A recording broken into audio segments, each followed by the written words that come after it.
So welcome to our attendees. As you join, we'll just keep this open for a few minutes so that you all have a chance to join in. There were a very large number of registrants for this, so we don't know how many will be joining us immediately, but we want to give you a few minutes to filter in, and then we will get started.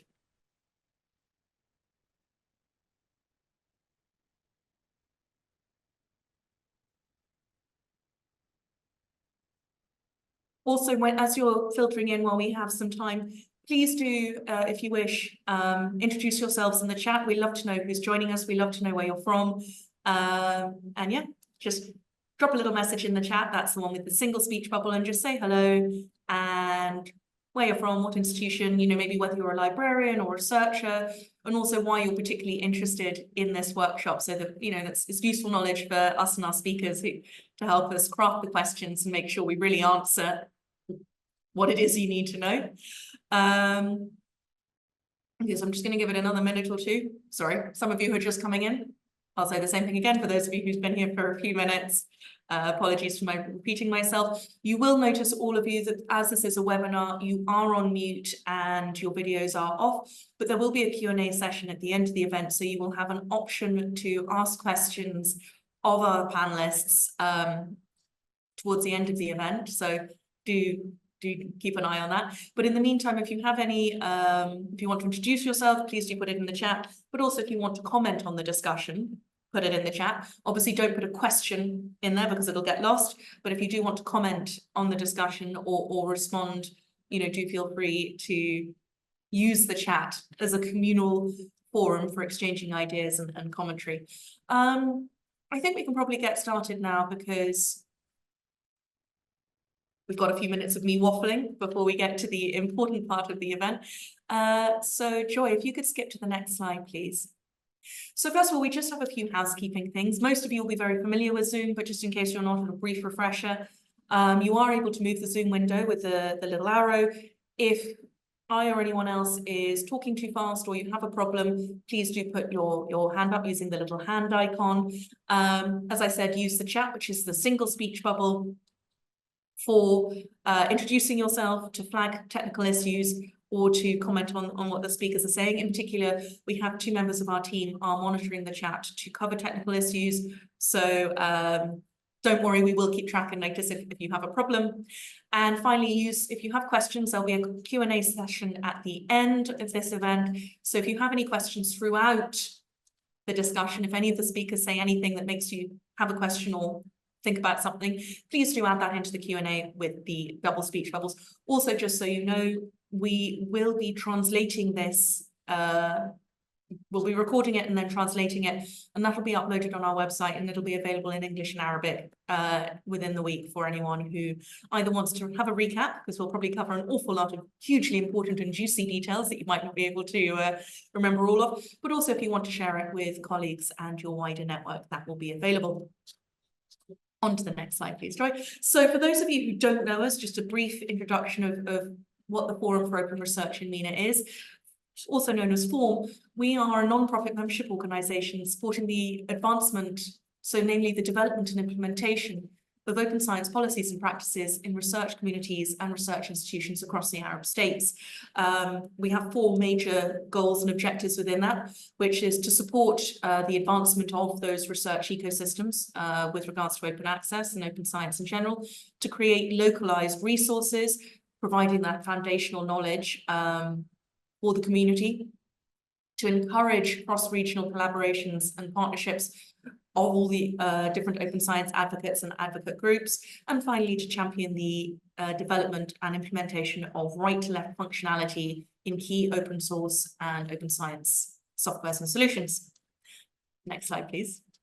We do 3 core pillars of activity. The first one are these events which we're having now, which is our monthly community development activities. Now, these can be workshops or webinars or larger symposium like we're having today with multiple people sharing ideas. We also have working groups to address key issues and work on key projects affecting open science in the region. And then we also, as I said, we create resources, as I mentioned before. Now, these cover various different topics, predominantly guidance, but we also have just launched an open science journal for the region.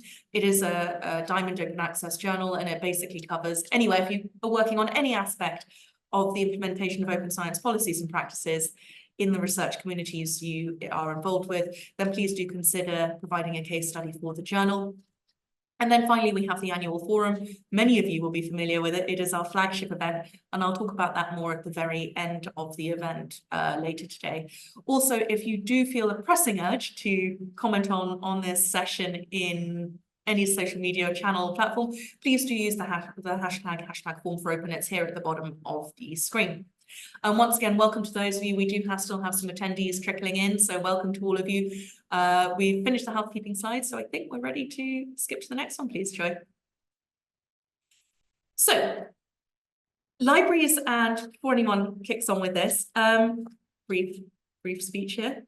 Libraries and research institutions are tasked with supporting research activities. In the modern academic ecosystem, this not only means providing access to high-quality scholarly content, both print and digital, it also means supporting researchers in publishing new studies. Achieving both of these goals, while staying within often shrinking budgets, and also meet national and institutional directives regarding the production of open access research, can be challenging. As scholarly communications evolve in response to these pressures, publishers are coming up with new approaches to licensing and publishing content. One such approach is the Transformative Agreement, which moves contractual payment away from subscription-based reading and focuses on open access publishing under the Gold APC model. So almost every day right now, we see news announcements about a library signing a new Transformative Agreement with a publisher or a group of publishers. If you're in the publishing industry or the academic ecosystem, you also hear about ongoing negotiations that are perhaps not going so well, maybe stalling or dropped altogether. And occasionally, though it is becoming more common, you hear about transformative agreements that have been rejected or even cancelled. In fact, Spark has set up, for those of you who are interested, a very useful page of case studies for this latter group, where each library outlines its rationale for deciding against transformative agreements. And all of this kind of chaos in the marketplace can make it quite confusing for stakeholders. Should we embrace these agreements, or should we avoid them?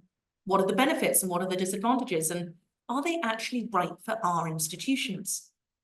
And the matter is further complicated by the wide variety of potential options and possible outcomes. And as we try and work out what makes an agreement transformative, what does read and publish actually mean, and what will such an agreement actually cost over the longer term in both financial and logistical contexts? Now, today's event was organised to effectively, we hope, demystify transformative agreements and offer a free and hopefully frank, very frank exploration of the benefits and disadvantages for libraries, for researchers, for publishers, and for the wider academic ecosystem. Our goal is to provide the information to empower all of you joining us today to decide if transformative agreements are right for you. And to this end, we are genuinely very excited to have brought together a team of expert panelists. Some are publishers and some are librarians. Some advocate for transformative agreements, and some might urge you to avoid them. But before they introduce themselves, I just want to do a quick survey to see if your views change over the course of this event. So if you could all scan this QR code on your phones or go to www.menti.com, which is the link at the bottom on one side, and then type in this code, so 88739325, the one highlighted in yellow. And we have, I'll leave this up for a couple of seconds so all of you can do this. And then we will ask you one question. It won't take very long, but please, everyone joining us, all 60 odd of you, please do take the time to fill this in, because we really want to see if this discussion will change your view by the end of the event. So it'll be very interesting for us, and I think for all of you to see what the general view is, the general consensus. So that's probably enough time. We'll skip over to the next slide now, please. But if you didn't catch a chance to get the link, you can see it in the chat. Yeah, so Mira, the screen sharing wasn't working there when you jumped onto the Menti link itself. If you could skip to the Menti link and I'll read out the question. So you're all probably there. While the screen is being shifted, I will ask a question. Would you encourage your institution to opt for a transformative agreement? Now, the answers in question, Mira, if you can jump to the question and the answers now, that would be great. The answers are yes, definitely, no, definitely not, maybe, I don't know enough to make a decision yet, or what is a transformative agreement? So this is really interesting. So far, transformative agreements are winning. Though we have only had about 20. I know there's another 40 of you here who are hiding away and not sharing your views. So please do all log in and share your views. This will be very important so we can see if people change their minds by the end of the session. Don't be shy, it's totally anonymous. So yeah, I'm genuinely, it's very interesting to see that it's predominantly a firm yes, though personally I find transformative agreements rather confusing, so I can't, I'm glad I'm not the only one to be sitting in the sort of 4 to 6 green and pink categories. Does anyone else want to share some views? Anyone? There's still another 40 odd of you who have views, who are being secretive with your views.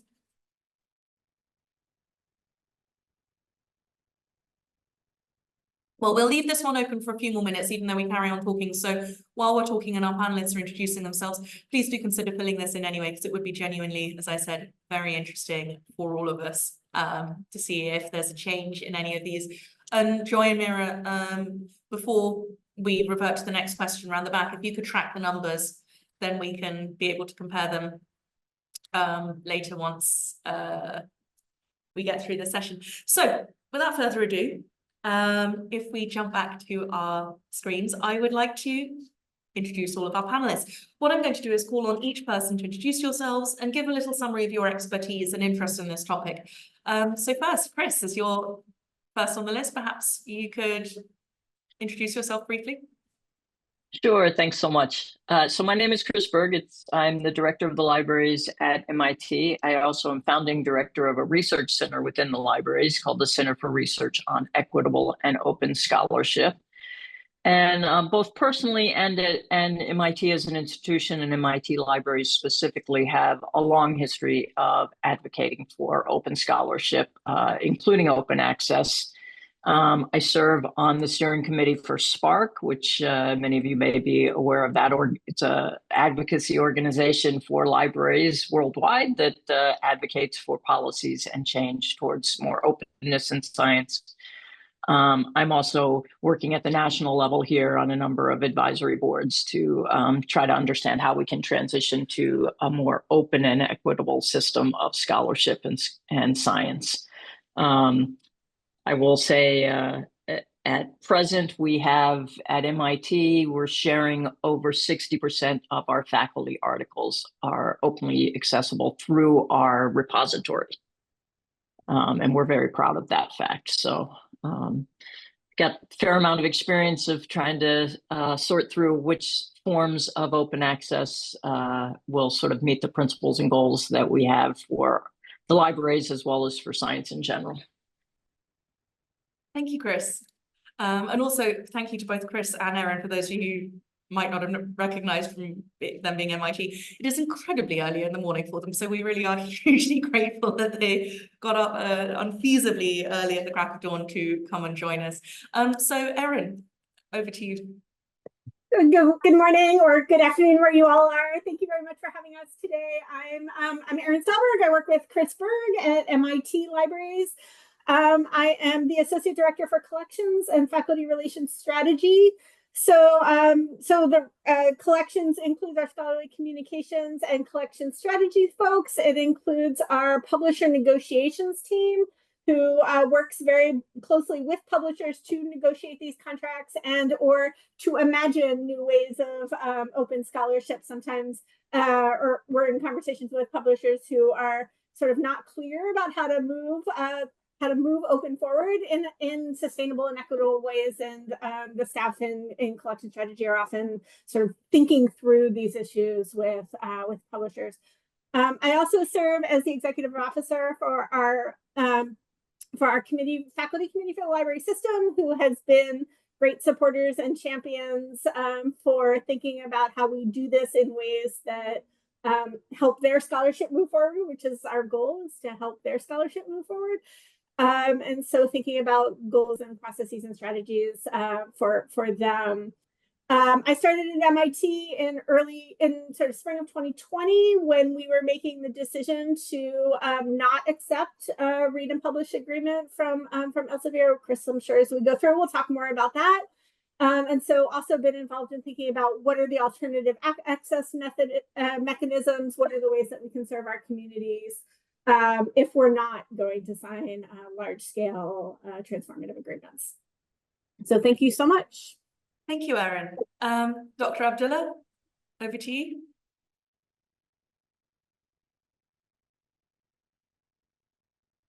You're still on mute, Dr. Abdullah.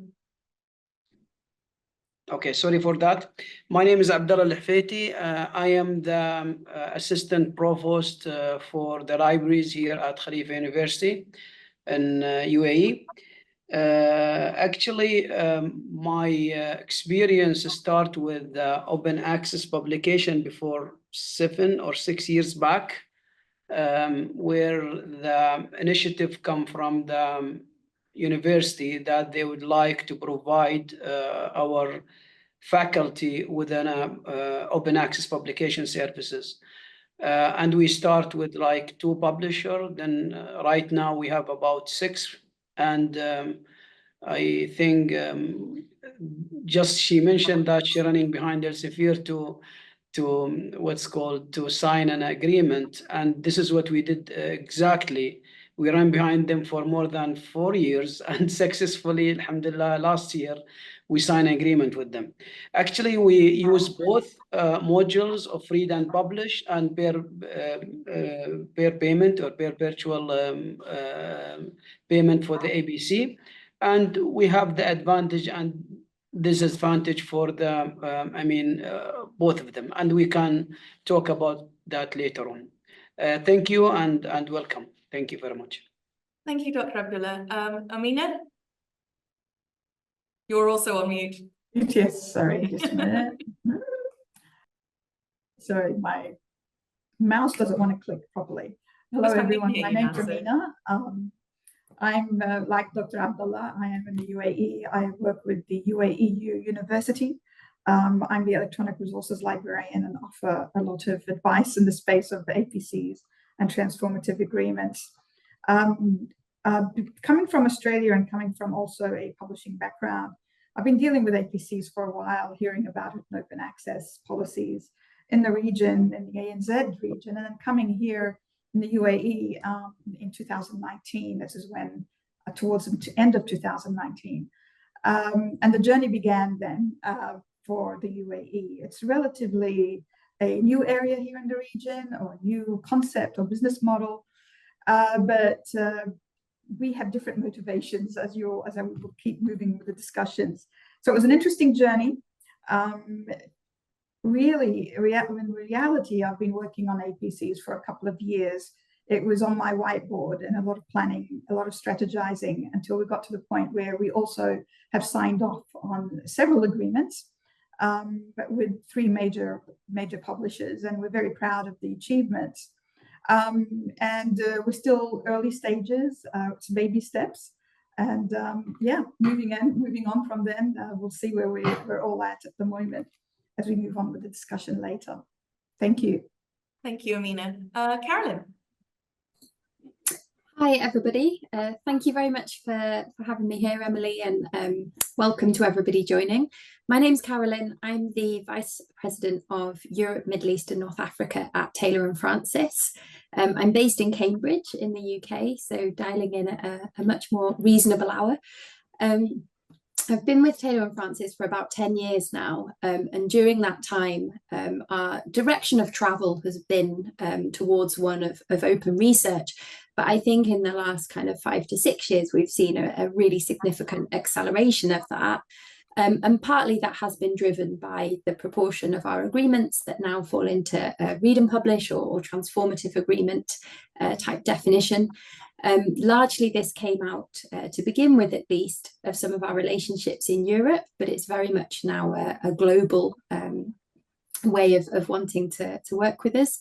So this is something that I've been involved pretty closely in throughout the evolution of those agreements for us. So both on the negotiation side, but then also on the implementation side. So I think I'm looking forward to the discussion. I think it'll be really, really interesting to get into some of those topics today. Thank you, Carolyn. And Asta? Yeah, hello. So yeah, thank you for having me. I'm Asda Katani. I'm the Vice President for what we call Emerging EMEA. That's Eastern Europe, Africa, Middle East, and the Indian subcontinent, Central Asia. I've been in the industry for such a long time. I've been with Springer Nature since 2008. Back in the day, we used to be Springer. Since the merger 2015, we became Springer Nature, and I am involved in so many discussions to do with the TAs and the Transformative Agreement. So yeah, I'm looking forward for the rest of the discussion. Brilliant. Thank you, everyone, for introducing yourselves. And also, once again, a huge thanks for all of you joining in on this event. We're really looking forward to this. It's something that's been on my wish list to have for about 18 months now. So on a personal level, I'm very excited about this.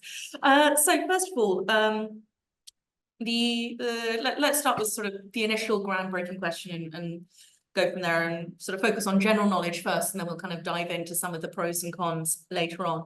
So if one takes the recent scholarly kitchen definition that a contract is transformative and a transformative agreement if it seeks to shift the contracted payment from a library or group of libraries to a publisher away from subscription-based reading and towards open access publishing, if we're taking that as a sort of basis, Carolyn, could you give an outline of sort of how the agreement works in practice? What is a transformative agreement?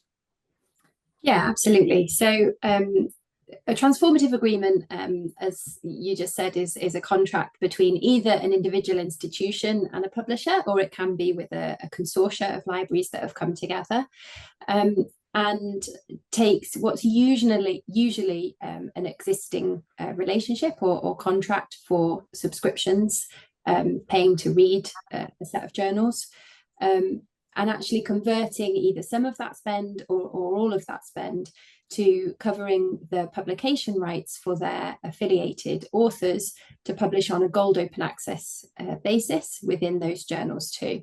So essentially the outcome is that the affiliated authors, the eligible authors under that contract can go on to read the subscription content that is part of that agreement, but also then to publish on a gold open access basis at no cost to themselves, because the library has managed this, usually the library, on their behalf. Thank you, Carolyn. And so there's lots of different types of agreements, different types of format, different types of structures. Asta, could you give us an overview of these and what the differences are for the libraries in practice if they go for one or other of these? And does it change if there's a library consortium or a single institution? I mean, to be honest, and that's what we keep on saying, right? So there's no size fits all. So it really depends on the university, the consortia, the nation itself. I mean, at Springer Nature, obviously, we have all these different levels of agreements, yeah? And I think it depends on the level of subscriptions you have in a place, most importantly, the numbers of articles you have each year from, the various institutions. Now, each publisher have so many different models, right? I mean, I was in India last week and I hear so many different models, but I think we can say, as you mentioned earlier, there is a consensus in terms of transformative agreements consist of two parts, the read part and the publishing part. The question is how much will be in each pot, read versus publish. Overall, and I think that's what that's at least what I sensed as well, there is this, let's say, sense in terms of OA is being pushed by the publishers or certain business models being pushed by certain publishers. Reality is this has been, all started by the community itself, right? So it's all started by the community. Publishers were in a way forced to go to the route of open access. The majority have complied. Is there like one unified business model? Not really, not yet. Yeah, so I think that's also part of where we are now. We are in the transition period. The question is how long would it take? I mean, I myself was involved from transitioning from print to online, and now we see the OA transformation as well. So yeah, the question would be how long would it take and how can you achieve equity, right? Because initially I think there was this also very famous slogan in Europe, there is enough money in the system, and maybe it was correct, yes, mainly for Western Europe, where you looked at all the subscription values and the number of articles being published, and by transforming these to this, then yes, there is enough money in the system. Once we started pushing away from Europe and we, do the Asia, Middle East, and so on, and the rest of the world, even in the States, things are different. For example, in the States, we see a very decentralized approach. Each consortia, each state might have a different approach to things. And that's where I think we have to work with each other in terms of the industry and the community to try and see how we can harmonize things and achieve equity in the process. Thank you. So I think some of those points are really interesting, and I can see Chris nodding frantically, but I might save them till slightly later when we do talk about some of the disadvantages, because I think that aligns better with that section. But there's one thing you mentioned there, and I really like to pick it up, and actually I think direct first to Chris and then maybe some of the other librarians, is when it comes to the negotiation, what is under discussion? Obviously, as he mentioned, a few of the things there, the number of subscriptions, the number of journals, the number of things people want to publish. But what are those sort of core building blocks that you bring to that discussion table when you sit down and go, okay, this is what we're talking about when we're talking about a transformative agreement as a librarian talking to a publisher or anything else? Sorry, that was quite a rambling question. I don't know if that was super clear. The question to me or to Chris? Sorry. So that was a question to Chris, and then I'll ask the other librarians, and I'll loop back to you guys to see if there's anything else from the publisher's viewpoint. Sure. Thank you so much. And I was nodding vigorously about the importance of equity, so I hope we do get to that point. So here at MIT, we actually have a framework that we rely on in our negotiations with publishers. And hopefully, Erin, yes, she did. She just dropped the link to that framework into the chat. And it is a principles-based framework. As Erin mentioned, we work very closely with our faculty committee on the libraries and with the deans and the senior leadership at MIT to come up with this framework, get it endorsed by the entire university. In fact, more than 200 libraries or consortium in the US have also endorsed this framework in principle. And again, it is very much principles-based and based on the value that MIT places on equity and openness in scholarship. To summarize, it really prioritizes authors' rights, and it prioritizes cost transparency. You'll see, and if you read the framework, that we make a point of saying we need to know what we're paying for and why it costs that much. That seems like a reasonable thing for consumers to want to know about a product that they are going to choose to either purchase or not purchase. And so that's what we're asking for. And so that framework is published openly, obviously. So we start there with publishers and we sort of walk through the various elements of the framework and see whether publishers are willing to move towards those. We understand that we're asking for something that is different. We're actually not big fans of so-called transformative agreements, which we call pay-to-publish agreements, because we think they're, on the whole, bad for science and bad for scholarship. If you move, save some of those for later. Okay, I will save some of that. For later, so, otherwise we'll cover up the whole conversation. The short answer of how we negotiate is we rely on this framework that we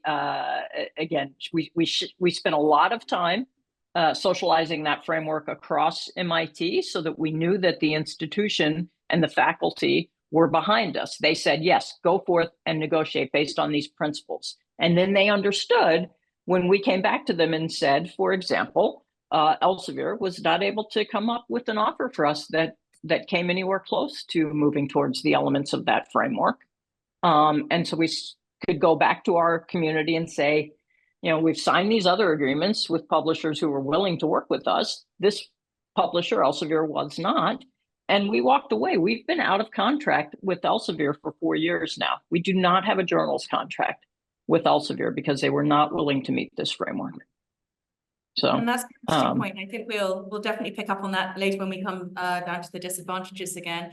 But moving on, so Amina, what were your priorities when you, what were you thinking about? Not whether it was a good or a bad idea, but just what were those kind of underlying building blocks that you were bringing to the table with regards to that negotiation? Yes, Emily, yes. We've been working on APCs mainly for a couple of years.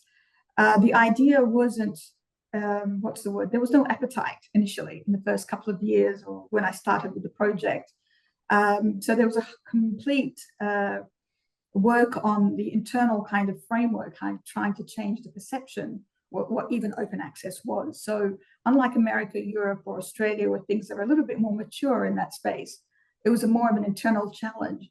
So what I had to bring to the table was kind of a cost analysis of how much will we be saving, how much visibility, how much. So the motivations behind having transformative agreements, or lead and publish agreements for that matter, included not just a bundled agreement for library and research output, but was also, there was other elements. So in the Middle East, or here in the UAE, we relied heavily on often different funds coming to the library.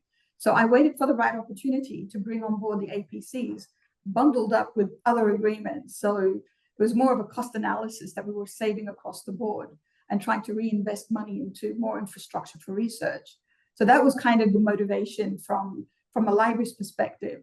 But there was quite challenging internally because we had to work on so many fronts and bring all the stakeholders, and different stakeholders had different views on these things. So we weren't able to move in until they really saw the cost savings. So it's more the motivation of how much we're saving and how do we translate that into our visibility and our ranking. And so the motivations here are quite clearly different to what they are probably in the US and Europe. Yeah, so here we are today. We're talking about what's going to happen in the next phase. So it's more of a pilot for us to see and test the waters, what works, what doesn't work, rather than long-term commitment. And as we are doing that, we're also getting buy-in internally. And I think that's for us was our major challenge.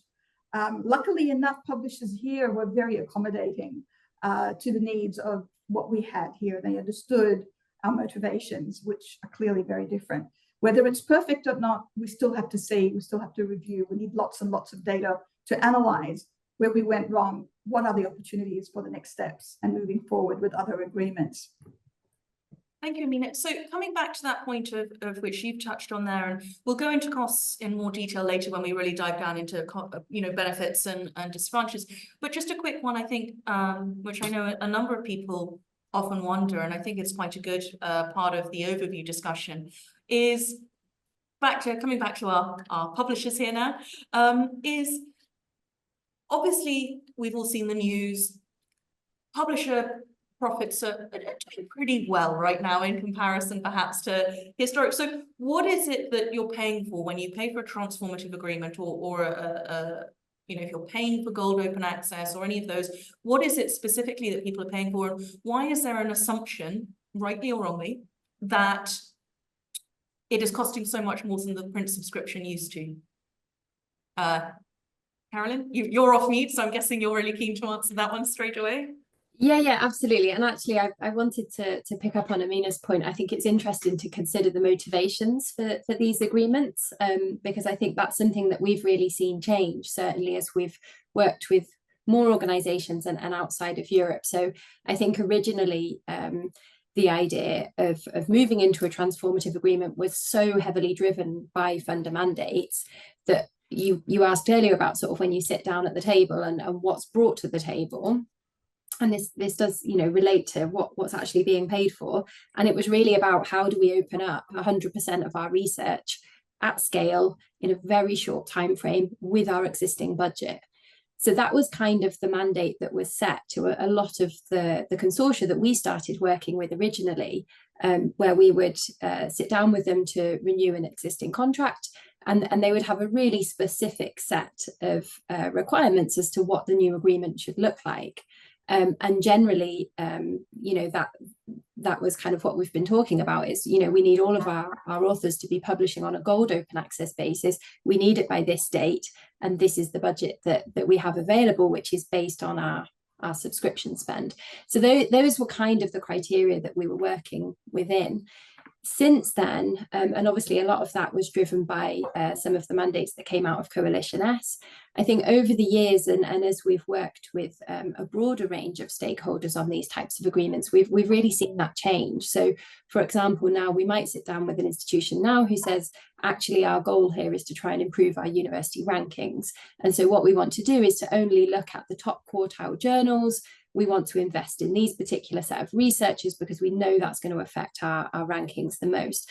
And so again, in terms of coming back to what's being paid for, that would then really be looking at, okay, well, what's your research profile? In our case, obviously with Taylor and Francis, where are those authors already publishing? Where perhaps is there already some movement towards open access? And taking all those things into consideration. In other situations, we've been asked far more about the sort of researcher support that might go with these agreements. So, for example, looking at supporting in how to get published, how to encourage open research uptake, alongside the sort of more standard kind of contractual negotiation around number of articles and things like that. And so that's something that would also be included in that sort of situation. So I think, I think it was Astar mentioned earlier about there is no one size fits all. And I think my sense is that people get a bit sick of publishers saying that, but it genuinely seems to be the case, is that every negotiation, every partnership we sit down to, more and more so now, I think, does seem to differ in terms of what's motivating it. And then what is, a priority as to where they want to allocate budget. I think in terms of what's actually being paid for, obviously under a transformative agreement, we're talking about Gold Open Access. So it's the version of record on the publisher's site that's being made open access. And what we're spending a lot of time doing, we're actually developing a specialist team within Taylor and Francis to look at, is what's the impact of this? I think a lot of the discussions around the move to open access tend to focus on quantity, so how many articles are now open.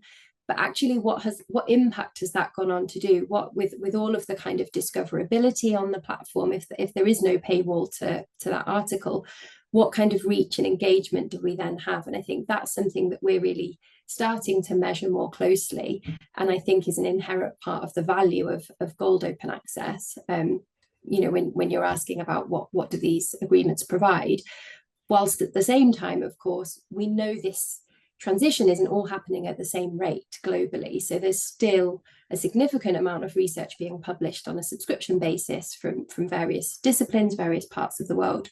And so obviously, the costs of those agreements also go to paying for access for those alongside. So I think in terms of the value that institutions are getting, as I say, I think it really does seem to depend on the driver behind wanting to even consider one of these agreements. And for that, there's a pretty broad range, depending who we're talking to.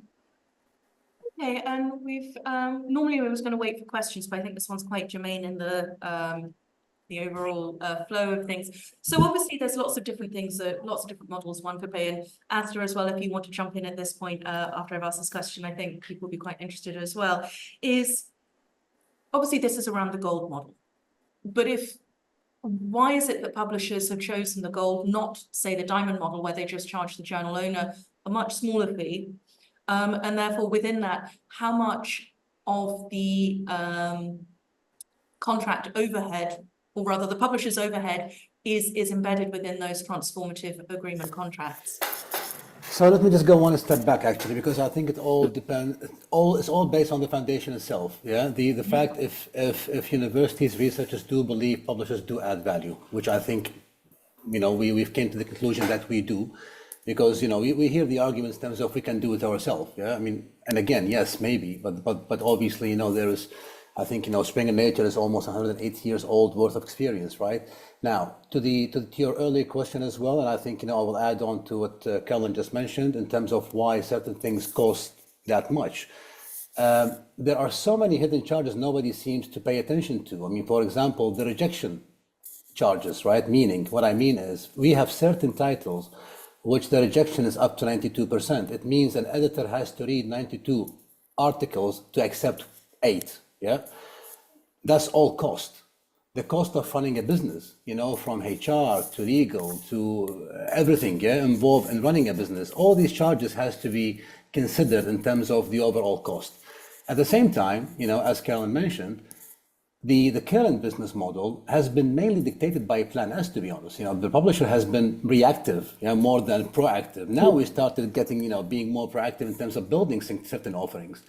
Now, to the question of a green versus gold, if you want to maintain a green, then you will have to keep all the subscription fees as is, because for us to be able to publish and make these journals available, the fee has to come from somewhere. If everything is available, yeah, in a green format, you will never achieve equity in terms of having these article costs paid for somehow. Now, the question is obviously, again, you say, why not Diamond? I think, again, depends on the publisher. We have all the business models. Yeah? So we have Gold, we have Diamond, we have so many different business models, but this is a bit more complex because it depends on, is it a journal, a society journal? Is it a journal owned by the publisher? Is it a hybrid journal? Is it fully OA journal? So really, it's not just one type of journal and everything could be Diamond open access. You have to look at the type of the journals, the type of the society, the type of, and again, the most important thing is the author choice. What does the author want, right? So this all has to be taken in consideration when we decide which business model you want to go down with. I mean, I can tell you, for example, and the majority of this call would know, we have a partnership with EKB in Egypt. Yeah, it's one of the biggest agreements we have in the region. And they have a combination of Diamond, fully sponsored Egyptian journals, which we publish on their behalf, their society, and also the Gold Open Access, which is the open access agreement. And this also comes in two forms: the fully open access journals, which is fully born, open and it stays open, and those hybrid journals, which have the combination of both, depends on the author choice. So it's a bit more complex, and we can dissect it as we go throughout the call. But yeah, that's what I thought to say for now. Thank you. So before we move on to advantages, which is the next session, I have one more question, predominantly, I think, Asta for you and Carolyn, but if anyone else wants to jump in as well, please feel free. But when we're taking a huge step back, just sort of to round up our overview, is when we talk about global trends. Obviously, you guys have mentioned, there is clearly growing appetite. There's growing appetite from the publisher's perspective across the region. Amina and Abdullah, you've both obviously your evidence of that growing appetite because you're embracing transformative agreements already. And so as publishers, which regions are seeing the strongest growth and highest uptake of these agreements, if you don't mind me asking? And are there any patterns? So is it any types of institution or fields of study that are perhaps more dominant in embracing transformative agreements more generally? Or are there no patterns and it's a complete sort of global hodgepodge? I can start by answering that one. So at Taylor & Francis, we have about 45 transformative agreements in total now, covering just over 1,000 individual institutions. That's up from about 50 institutions in 2017, I think. So it's been quite a rapid increase. What we've seen this year for the first time, so this is the very first year where just by number of agreements, it's about 50-50 across Europe and then rest of the world. So we are seeing that kind of global appetite, as you mentioned. In terms of trends, I think that there isn't a sort of a particular region that is suddenly accelerating in the way that the European market did a few years ago. So across the US, in Asia Pacific, here in the Middle East, in Sub-Saharan Africa, we're starting to have those conversations pretty much everywhere. We've got dedicated teams being set up in all of those regions to start working more intensely on open research programs with partners there. So in that sense, there's no one particular regional trend. What we have seen is a real clear trend in terms of discipline. So at Taylor & Francis, 75% of our content that's published under a transformative agreement is in HSS. And that compares with about 85% of our Gold OA articles are in STEM. And I think this is no surprise. We all know that there is, significantly more funding available for APCs for open access in STEM. And so for us as a predominantly social sciences publisher, this has been kind of a dilemma that we've faced over the past few years in terms of how do we make that sustainable transition when there just isn't APC funding available for that model. So we do have a portfolio of full Gold OA journals that operate on an APC basis. We also have a number of journals that operate on a Diamond model, as you mentioned, Emily. And we have a range of partners. So some of these are societies, some of them are institutions, some of them are funders that fund that journal and make them free to read and free to publish for the author. But But what we've seen in terms of the amount of HSS OA publishing, transformative agreements have been the biggest game changer for us. That's been the biggest block of funding that's enabled HSS researchers to publish open access. And what it's also kind of proven, I think, is that if the funding and the workflow infrastructures are there, then the appetite is there. I think, there was a lot of discussion several years ago about, there's kind of trends in STEM researchers that they want to publish OA and it's just not there in HSS. And I think what transformative agreements have done is prove that that's not the case, that if we can get the business models right, if we can put the funding and the workflows there, then we can see a transition across all of the disciplines. And Asda, is that broadly similar for Springer as well? I mean, to be honest, so I think, for us, the portfolio is slightly more, slightly bigger in terms of STM versus HSS. I mean, we have now 66 TAs globally, literally from Japan to California. We serve almost 3,700 institutions within these TAs. So for us as well, I think what we see Gold as being the primary driver in terms of the business model. I think, the majority of the institutions are believing in the value of the OA transition. I think there was one study commissioned by the Chief Science Officer in Australia, where she showed, she actually commissioned Ernst & Young to do the analysis, and she has proven basically that over a period of 10 to 20 years, even the impact of the economy by having the research being available for everyone to use, it has a huge impact. So I think nobody is arguing against the value of OA. I think the problem is obviously once, as I said earlier, once you start moving away from, let's say, mainly Plan S funders countries, you see the difficulties with the funding level, right? So that's when you start hearing certain consortia or governments saying, look, we can't cover everything we publish, and therefore we have to prioritize. And that's where I think it becomes a bit difficult, because then you start sacrificing equity, in terms of who gets published. And that's where, potentially, I think will be let's say, the more difficult part of finding the way forward. How can you really manage to get everyone published, yet make it affordable for those countries or consortia to afford it? I mean, for example, Springer Nature, our commitment to OA is very visible. I think, by the end of this year, 50% of our entire publications throughout 3,000 journals will be in open access. Just so it speaks to the volume and speaks to the commitment of Springer Nature. So we are being creative, we are being accommodating as we can, but also we need to make sure it's a fair treatment for everyone.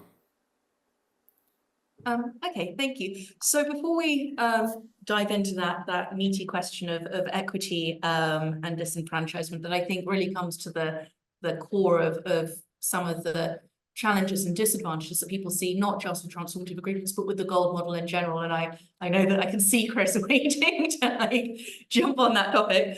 But before we kind of circle into that, I think it'd be quite interesting to circle back to Dr. Abdullah and Dr. Amina, who we know are, embracing transformative agreements. And Dr. Abdullah in particular, obviously, as you mentioned, you have an awful lot of different agreements, with Khalifa University, with various publishers.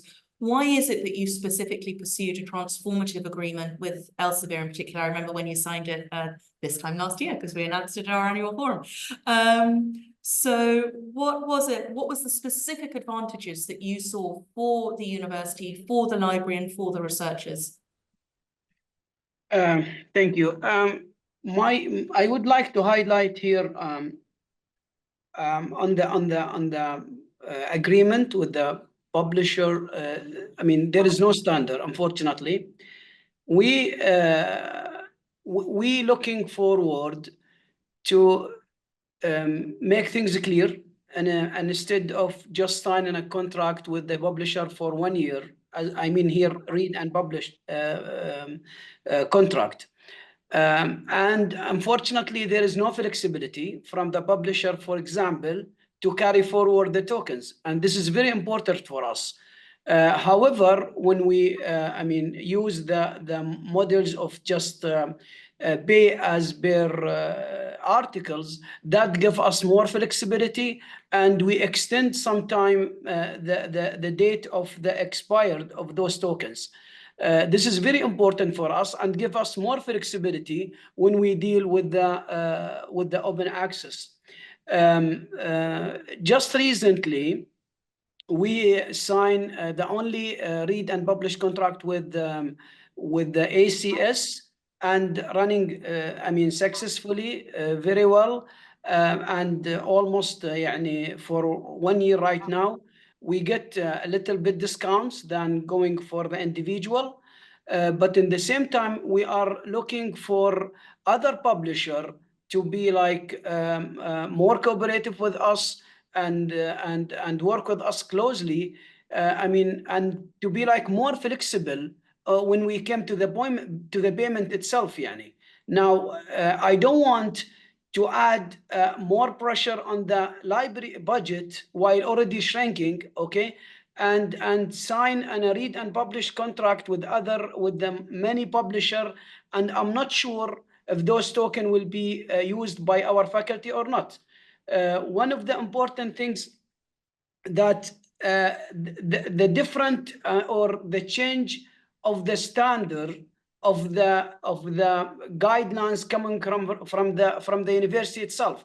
As I mentioned to you, I mean, and we start with the accepting like an Q1 and Q1 for our faculty to publish. Then the university, they changed the standard from the Q1 to the 10%, to the 15%. That also will give put us under pressure in terms of the selection or select the specific journals that we deal with.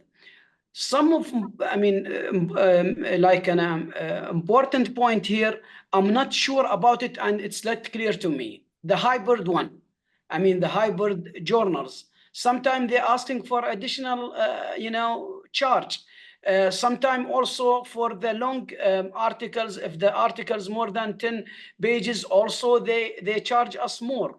I mean, there is no, standard, no direction, clear to me when we starting negotiate with the publisher. Each publisher, they come up with different criteria and different options for us. Thank you. Thank you, Dr. Abdullah. So obviously what's coming up in these discussions is that equity, which we'll talk about more, is very important, but so too are that flexibility of, you as the client, you need people, and Amina, you mentioned the same thing, you need the publishers to work with you and meet your needs. And then obviously, Chris, you flagged transparency, and everyone's mentioned costs. Obviously costs is the driver for all of us with budgets and everything else.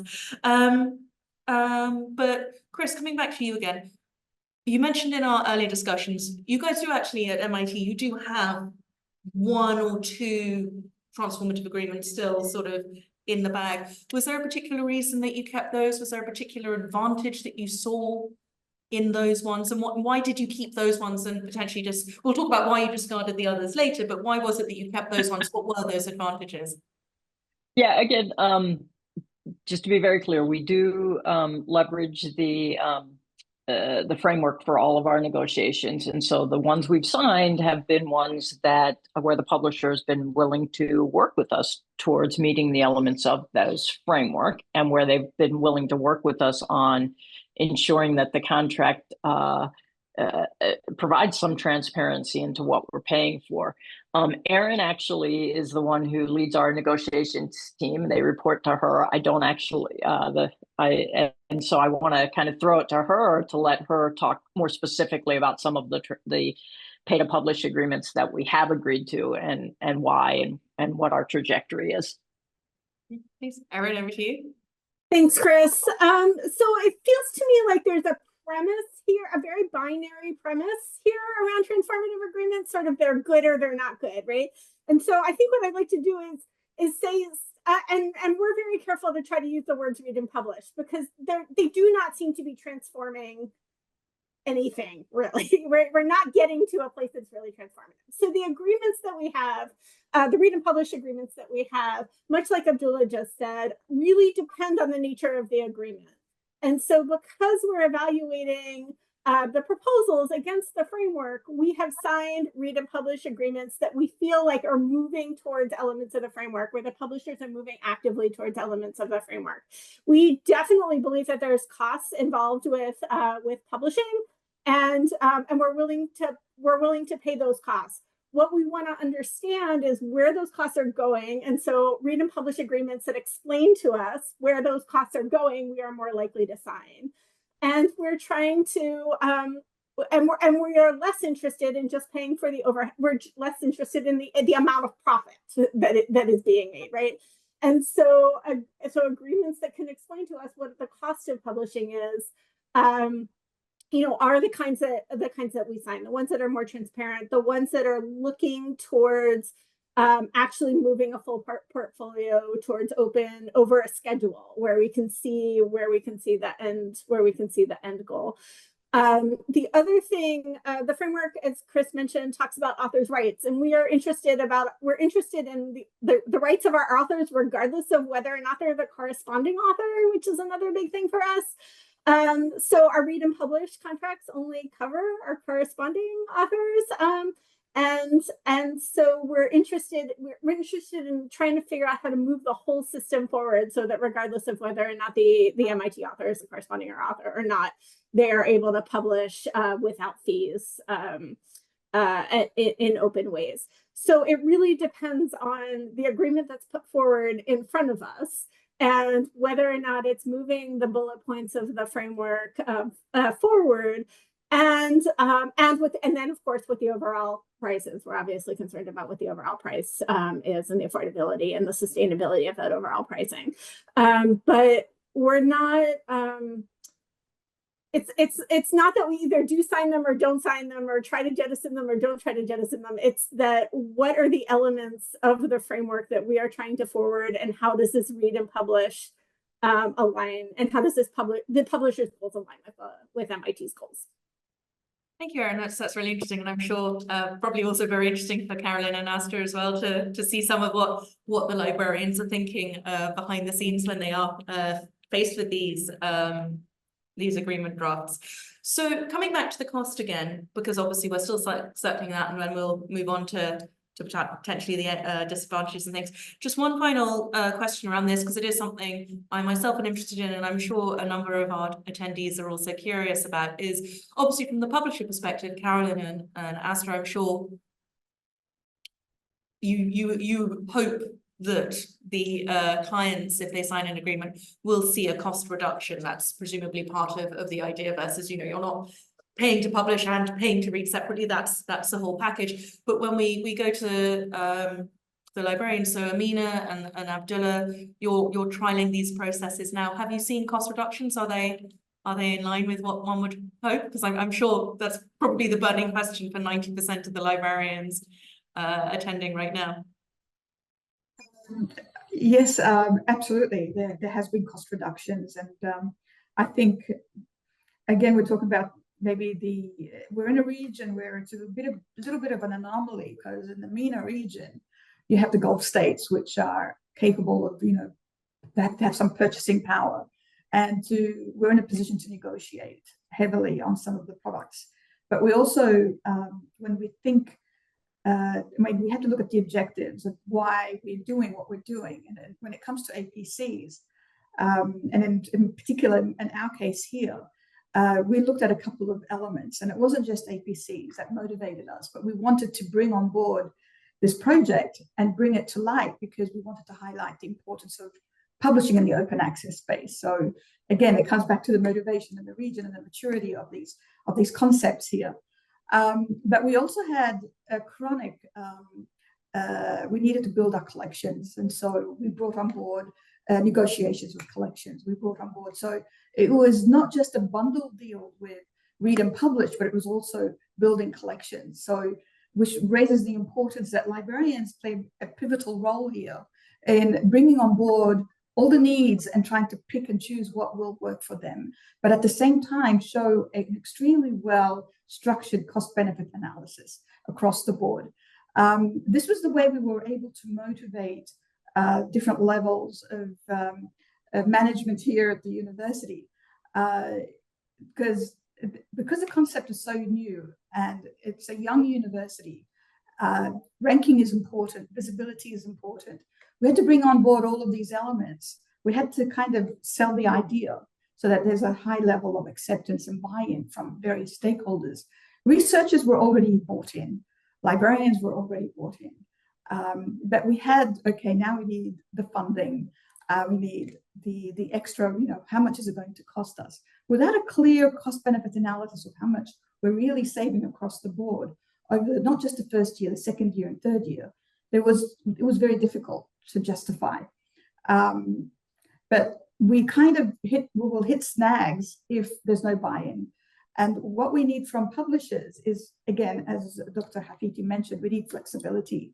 We need to test the waters, and so to speak, it has to be very attractive because we're talking to different people with different levels of understanding of what libraries do. Even the very concept that libraries involved in this space is very foreign in this region. So sometimes the great, what you're doing is great. You're bringing for the first time in the past couple of years, the research aspect and the library aspect bundled together. And it helps a lot. So yeah, we're looking forward to the next steps. And I think UAE is probably unique to many other universities in terms of size and scope as well. So the larger the university, obviously, the more savings we make. If you're talking at consortia levels, some universities might miss out.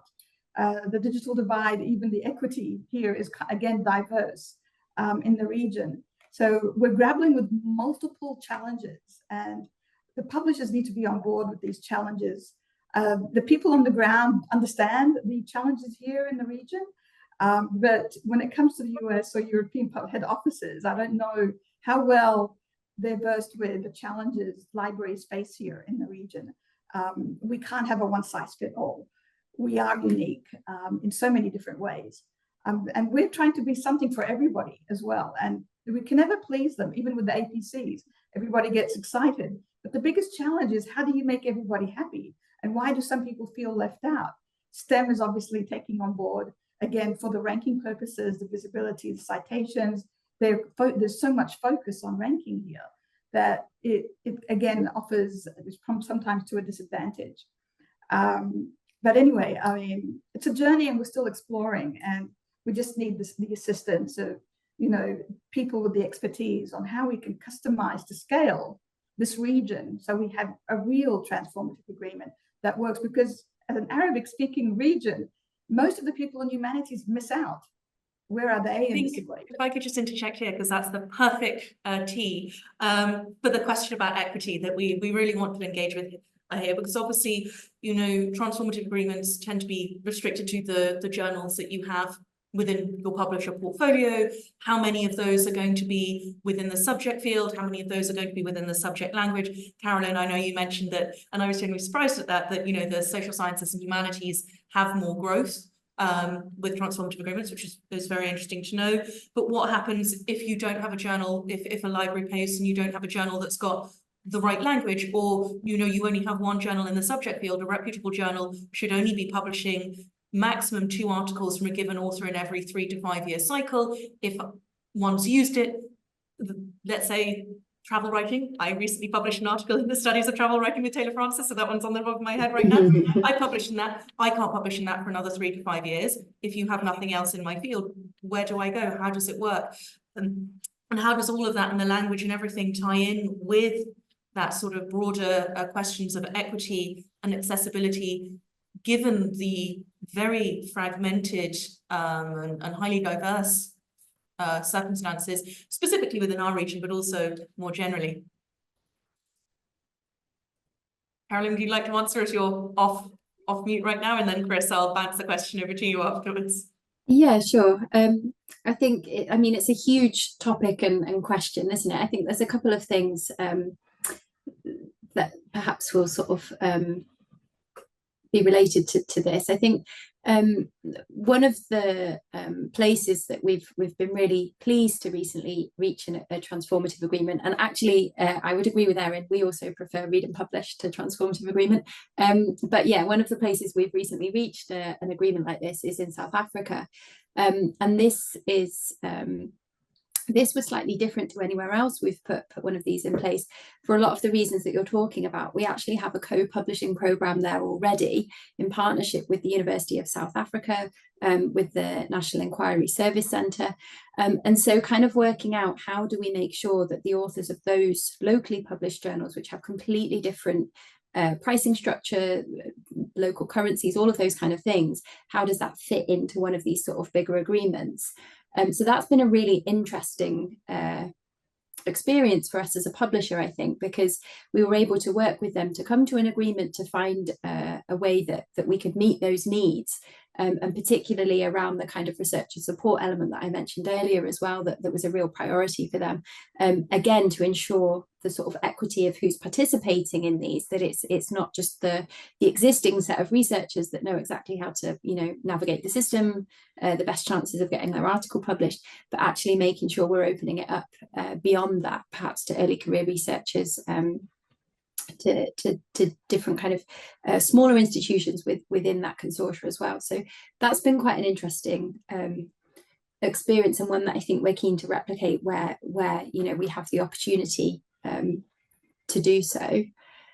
I think the other aspect that we're looking at, and this came out of a couple of roundtables that we hosted earlier in the year, one in Spain, one in Ireland, so both European focused, but again, that sort of point on equity. And one of the key topics that came up was authors who are not necessarily affiliated with an academic institution. So if we think about, for example, the healthcare system, and a lot of the research and not even traditional research output types, like a sort of research article that we're all quite familiar with.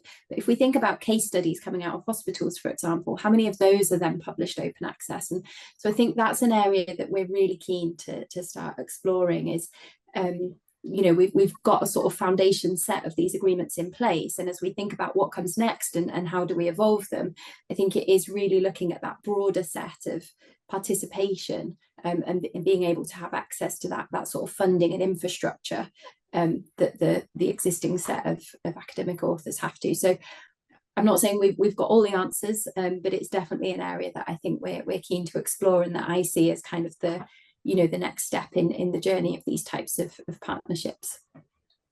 Thank you.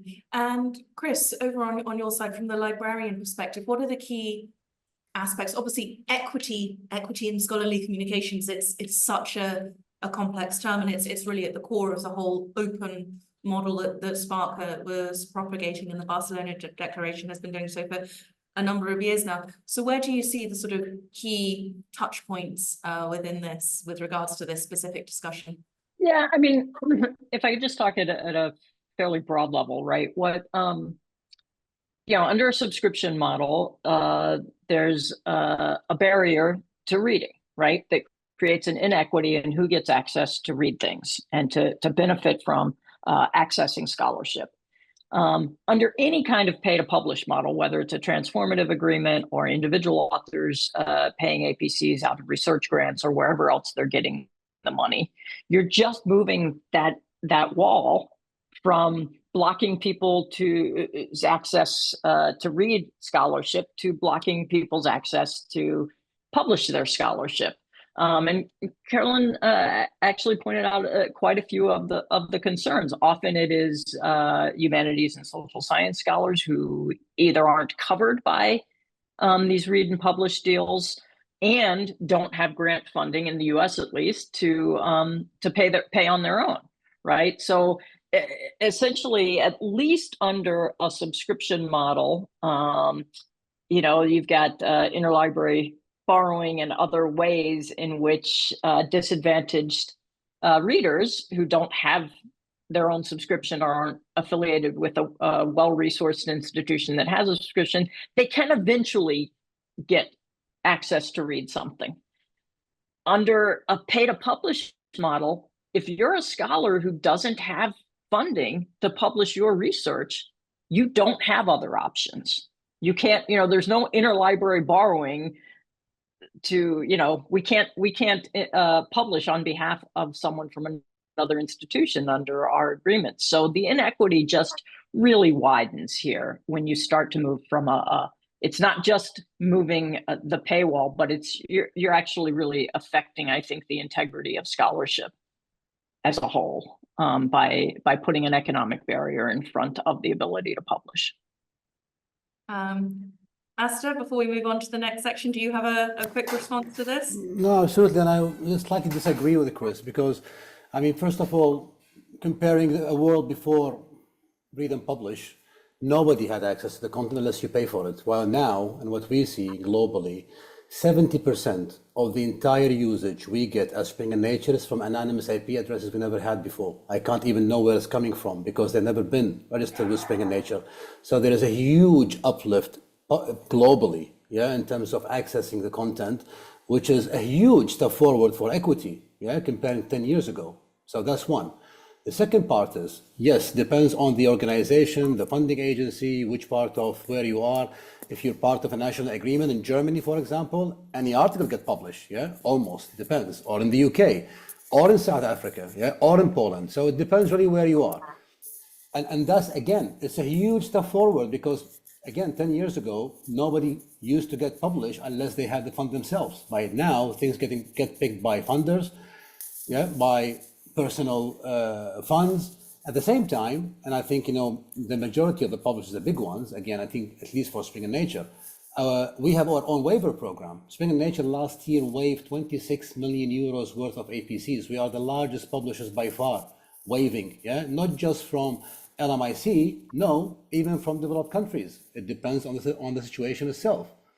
Diamond journals, we do a lot. Why? Purely because, yes, it doesn't matter where the journal sits. The example I gave of Egypt, plenty of those authors will be from Africa, will be from India, will be from different parts of the world. Those are now have the chance and the opportunity to be published. We have now published as well, we have now released our tier pricing for LMIC. Yeah, we have 146 titles now subject to discounts as high as 75%, depends on where you are. So there is so much being done by the publishers just to try and level the playing field, to be honest. But would you have a perfect system? Not truly. I think the whole transition now is still in its infancy, if we like it or not.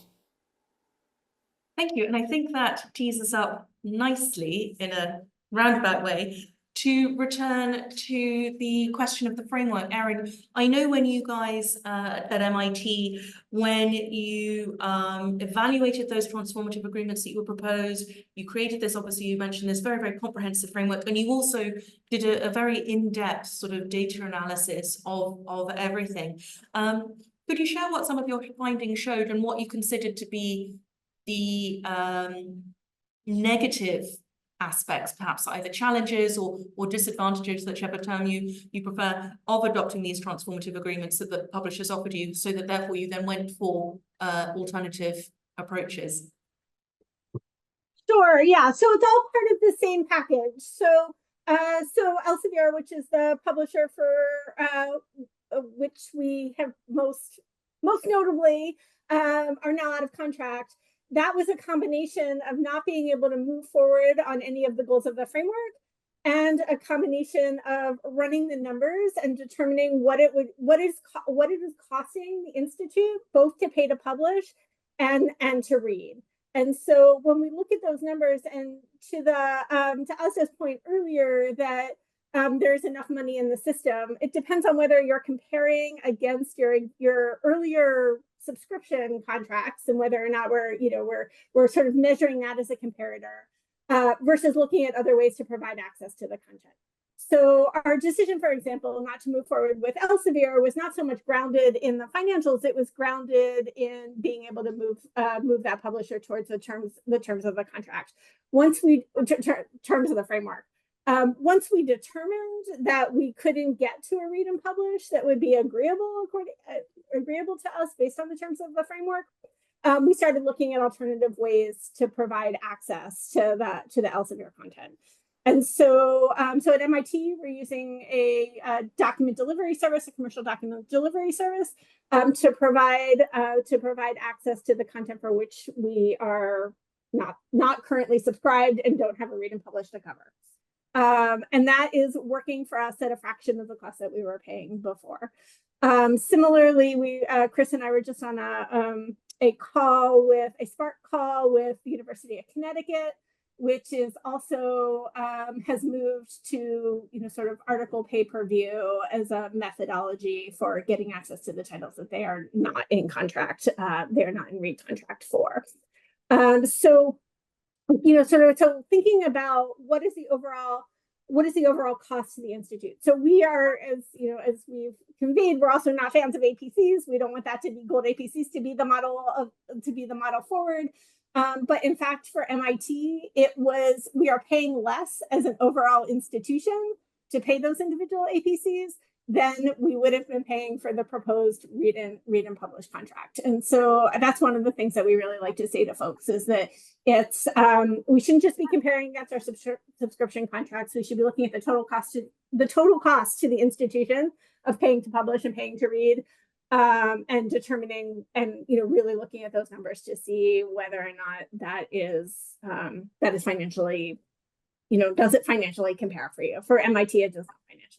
That's a really interesting point. Are there any other, leaving aside advantages or disadvantages, but are there any other core things that someone should think about? If there's a librarian, and we have an awful lot of them with us here today, if a librarian is coming in and making these decisions, you're saying you should compare the costs across the whole gamut. Are there any other things that you should just be thinking about, just in the back of your mind, just thinking, this is what I need to have in my tick box, my question list?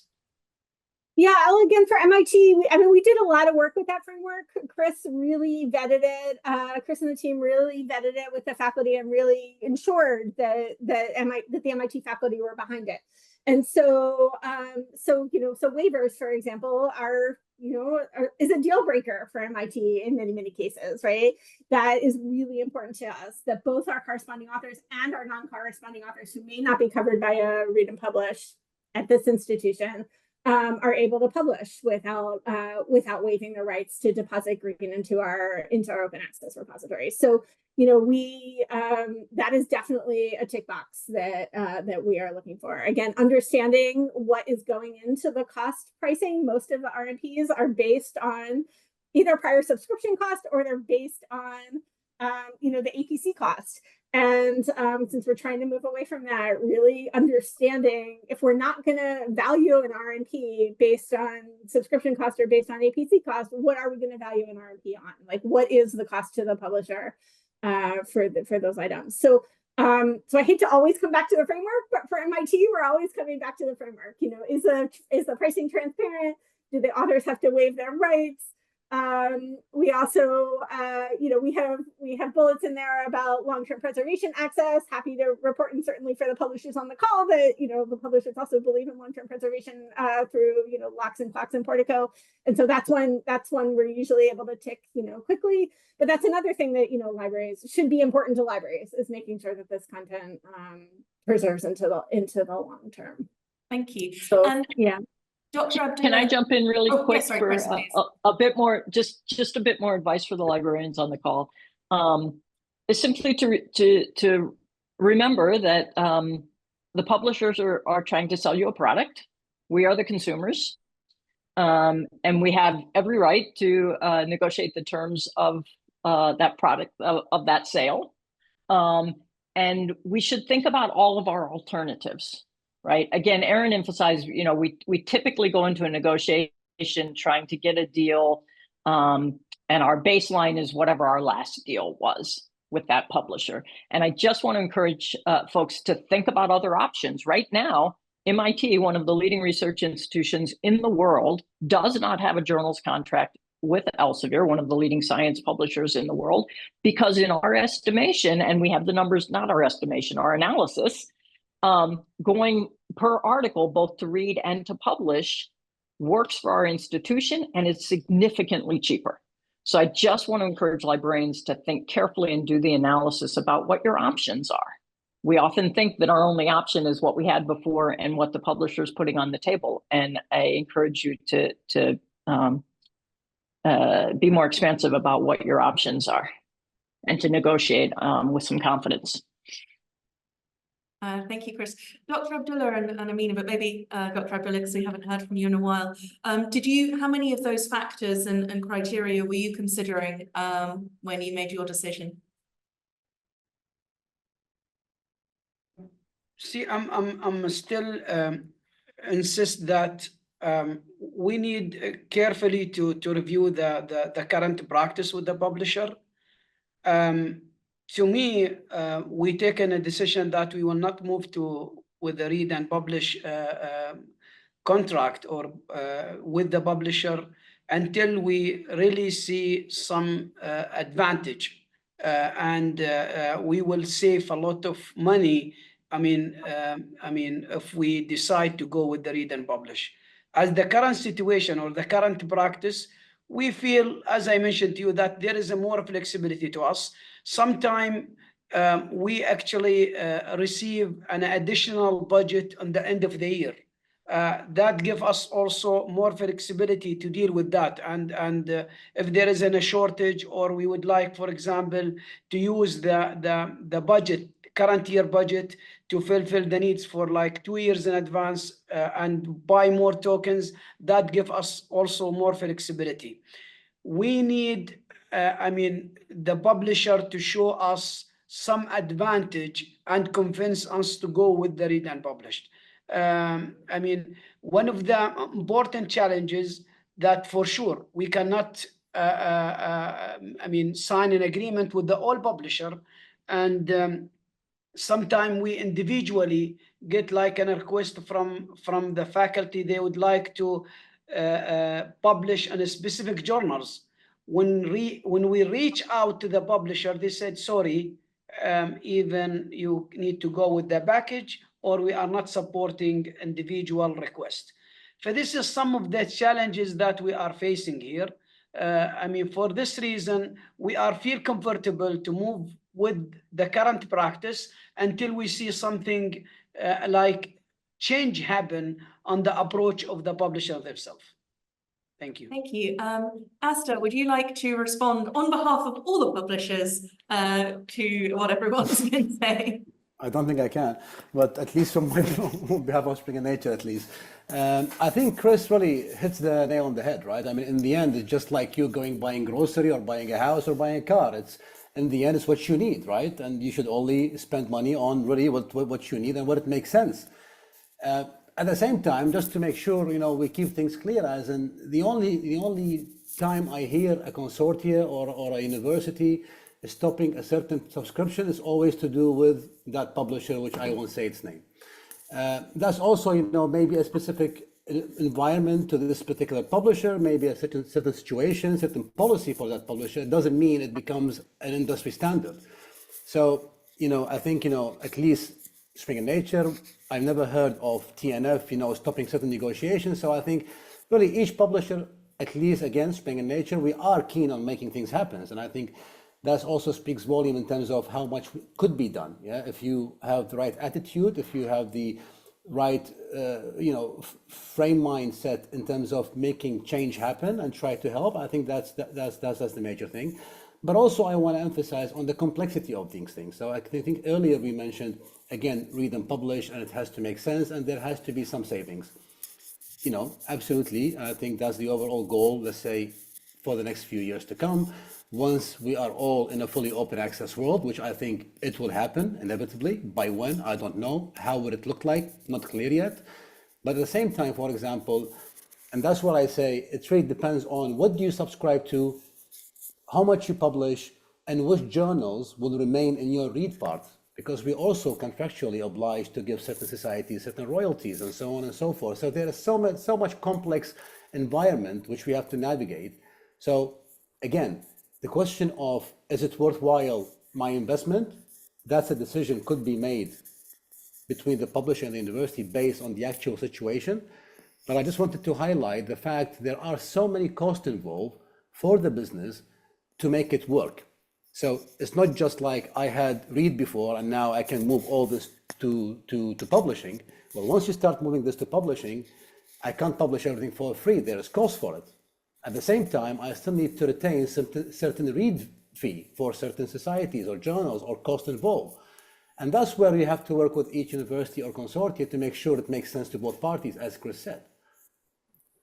Thank you. So we're going to wrap up shortly. And what I'd like to do is effectively have a red team, blue team, sort of quick summation. So Carolyn and Chris, each of you has, looking at the time, 1 minute or less. You can take less, but no more. So we have time to do the survey at the end, because I'd like to do the survey at the end again and see if the barometer's shifted, if anyone's changed their minds. So each of you has 1 minute to make the case. Carolyn, if you make the case for transformative agreements, and Chris, if you maybe weigh in on the disadvantages, as both of your natural bents are. So Carolyn, you're unmuted, so over to you first. Okay, thank you, Emily. I think for us at Taylor & Francis, we see transformative agreements or read and publish as a really effective mechanism to open up research at scale for a given community. I don't think it's the sole answer or the sole business model that is going to enable a global transition of all journal portfolios, but we have seen that where they are invested in and where we do reach these agreements, we do see a significant uptake of open access. So Sweden, as an example, about 90% of the research is now open versus 15% pre-agreement with Taylor & Francis.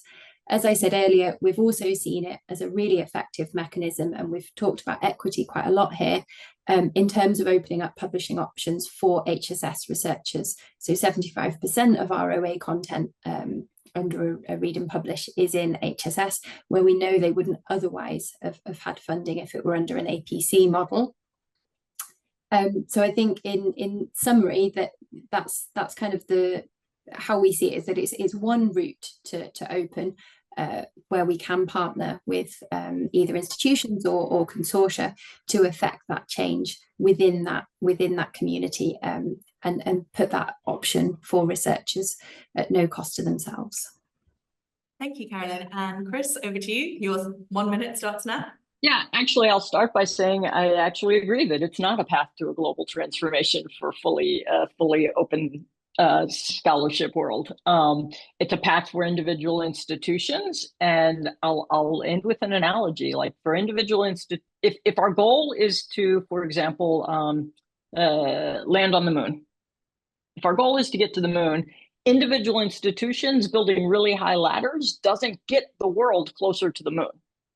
We have to build something new, and a new way of, yes, paying for the cost of publishing. I understand. I also have responsibility for the MIT Press, so I understand very well that there is a cost to publishing quality scholarship, but we have to figure out a different way of sustaining those costs at a reasonable level, while also allowing the full breadth of scholarship and scholars to participate in the scholarly conversation. So we've got to build a new spaceship so that we can get all the way to the moon, because it's these individual deals are not good for the system.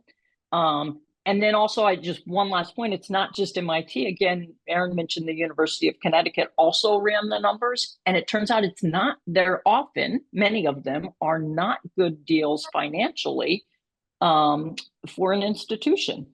You might get a better deal by paying per article, both to read and to publish. And so I encourage the librarians to really, really analyze the offers that that are on the table for you, and make sure that they make sense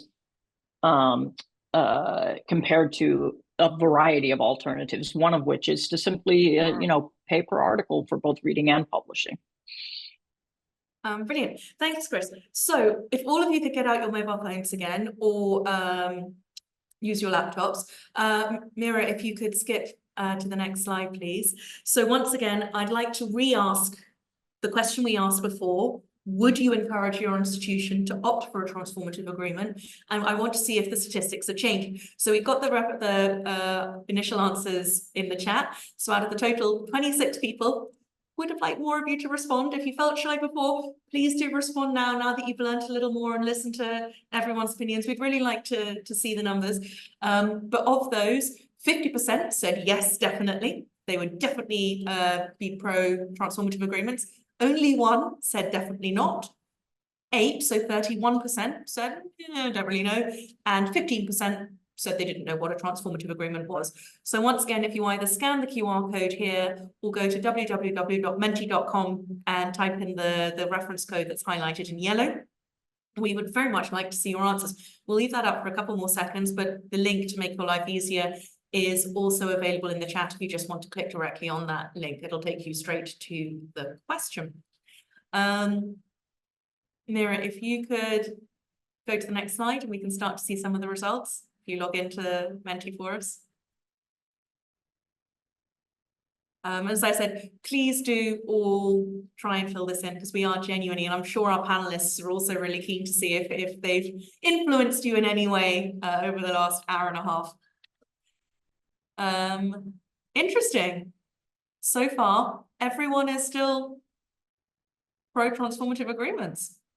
The firm number one, I'd be interested to see if it's the same person who's a definitive no.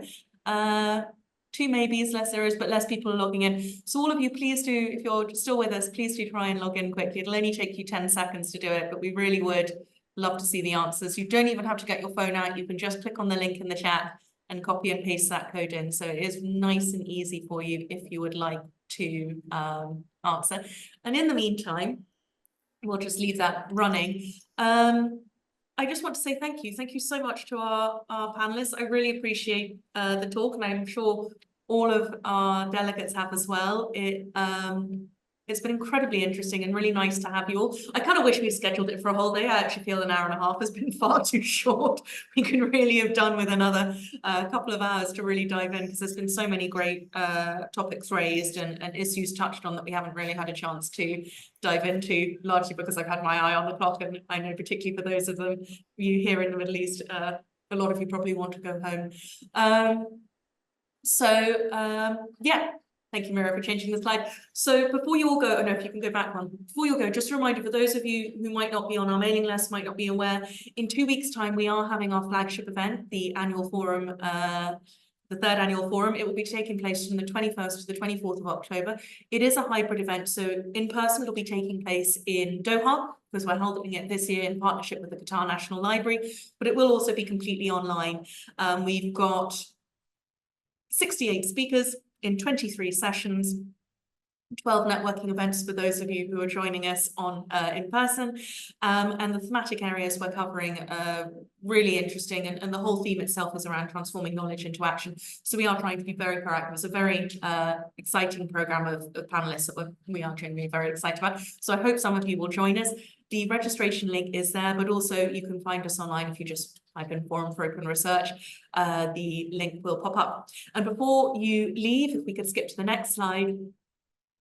As many of you know, our regulars, we do try, and we're holding an event, a free event like this every single month.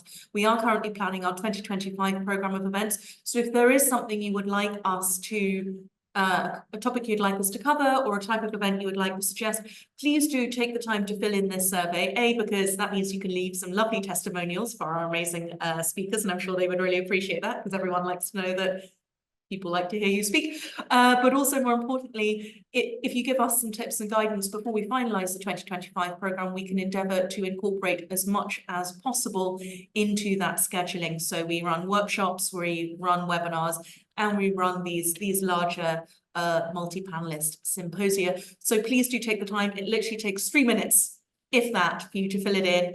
And I'm sure both I and our panelists would hugely appreciate any feedback you could give us, both suggestions for improvements for this panel, but also suggestions for future topics. And as I mentioned, say nice things about our panelists, because they've been amazing. So yeah, we're pretty much on time. So thank you again so much for joining us, all of you. And as I said, in particular, a special thanks to Chris and Erin for getting up incredibly early. We really appreciate it. And for Carolyn and Asda for joining us, and for Amina and Abdullah here in the UAE for staying late at work. So thank you. I'm the only one who can clap because I'm just here, just me, but thank you very much. We'll leave all of this Thanks, up everyone. For a little bit longer so that you can have the QR code, but lovely panelists, if you wish to leave, thank you again. And we'll be sending the report shortly. And for those of you who are still with us online, we will be providing the full video with an Arabic transcript for you to listen to again if you wish, and to circulate to anyone you think will find it interesting. So yes. Thank you. Bye-bye. And Thanks, Emily. thank you, really, really appreciate it. And Amina and Abdullah, I will see you in person in a couple of weeks in Doha. Sure. Bye-bye.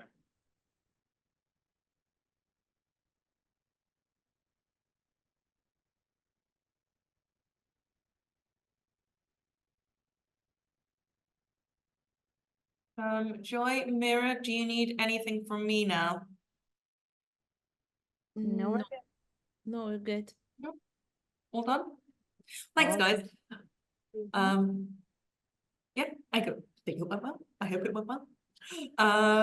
So yeah, ping me over the recording as and when you have it, and Joy, I will see you in the office tomorrow, I think. See you, yeah. Bye, guys. And once again, thank you to all of our delegates who are still here. We really appreciated you guys being there, and I hope you found it very interesting.